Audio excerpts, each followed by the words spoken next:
En bordure de route, à l'écart de la commune de Rousset, un site aussi discret que protégé.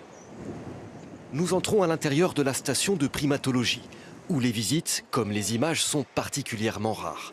Le risque d'infection doit être à tout prix évité. Ici sont élevés des primates, environ 600 individus au service de la science, à l'image de ces babouins. On est le seul élevage d'Europe de cette espèce, c'est des babouins olives, les Papio anubis.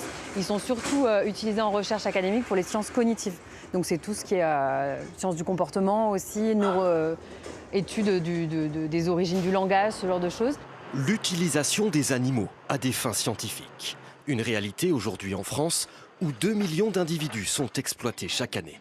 En la matière, la station de Rousset veut être à la pointe et multiplier par 3 le nombre de singes élevés sur place à compter de 2029.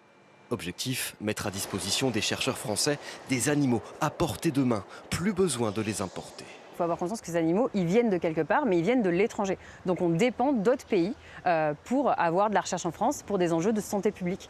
Et là, c'est une partie de ces animaux sera élevée du coup en France et dans notre station. Ce projet soulève l'indignation des militants de la cause animale, pour qui les expériences menées sur les animaux sont des méthodes dignes d'un autre temps. Il y a moyen de s'en passer et de réduire l'utilisation parce que, par exemple, un pays comme l'Allemagne utilise 5 fois moins de primates que la France. On a été à la pointe de la recherche dans plein de domaines et sur ce niveau-là, on est les pires exemples au niveau européen.